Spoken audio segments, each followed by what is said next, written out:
George Russell, I said I didn't want to see you on this show yet again, but you've featured once again in the bottom 3, the worst drivers of the Portuguese Grand Prix. Welcome to my F1 channel, Peter on Pole. My name is Peter, in pole position. Let's talk about the worst 3 drivers of the Portuguese Grand Prix.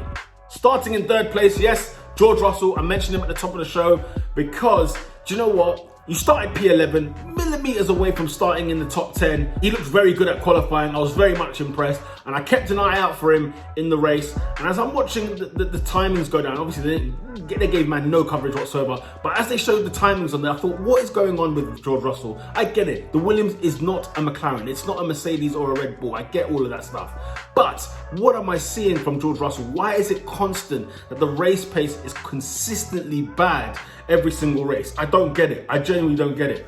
At least he finished in P16. This is why he's not at the top of this chart. But nonetheless, man, there's something not quite right with that Williams. I get it. The Williams is not superb. But George Russell, come on, man. You've been in this team how long now? Let's get some growth going on in there. There's no real gains when you think about it. His qualifying gains are good. They're strong. But in the race, it's a bit more of the same. And he's only, I mean, to be fair, Williams are lucky that the Haas is what it is, because they really could have been at the back of this grid easily, because Haas were the only team that didn't do any upgrades whatsoever. So if the Williams have done upgrades, then please tell me what upgrades are they? And that goes for you as well, Latifi. In 2nd place in this podium, Carlos Sainz.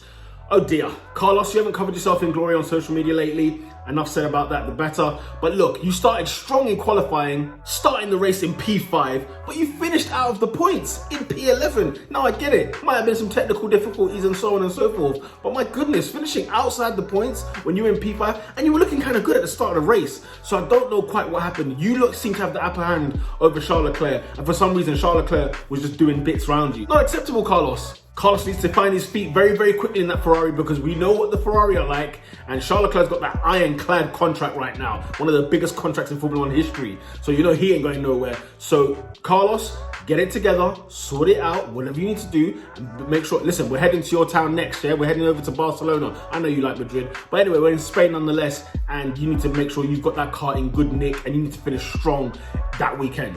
And number 1, the rookiest of mistakes from the most experienced of drivers, Kimi Raikkonen. You're here again. I cannot believe this. I told you last season I didn't want to see you in this. Oh, but what was that? Going into the back of Gio and losing your front wing, and you were out of the race lap 1. You brought out the safety car. And what was weird on the replay, like either something was going on inside that helmet. There's, something has to come out. We need to hear some news on what on earth happened, because going in straight into the back of Gio Venazzi, your teammate, I don't understand.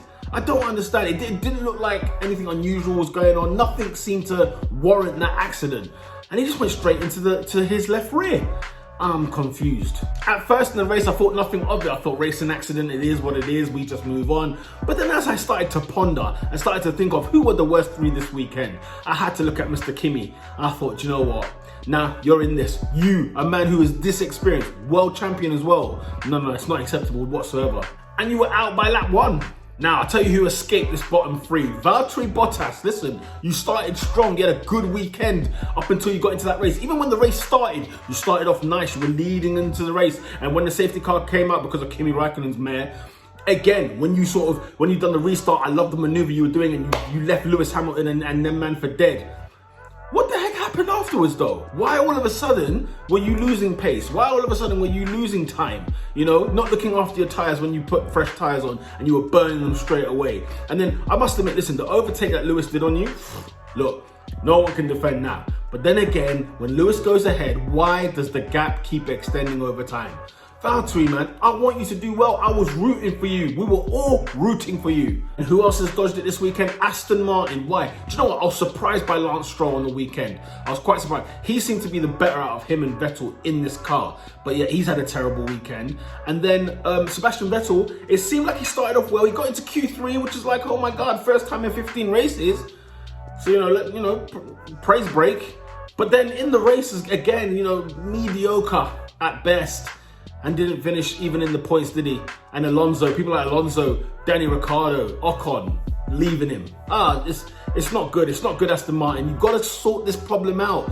But you know what? We're already heading into Spain. It doesn't look good for you. I don't think it's going to suit you in Spain. But man, get the upgrade sorted. Do something. Sort something out. Those were my bottom 3, ladies and gentlemen, of the Portuguese Grand Prix. The worst drivers that I found on the Portuguese Grand Prix. It wasn't the greatest race of all time, but nonetheless, I could still pick 3 of you, and there was even 5 I could have actually added into that. I could have added 2 more into that bunch.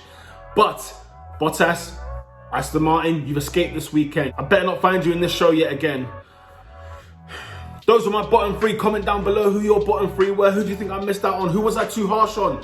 Let me know as always. If you like the video, like the video. With that said, peeps, lights out.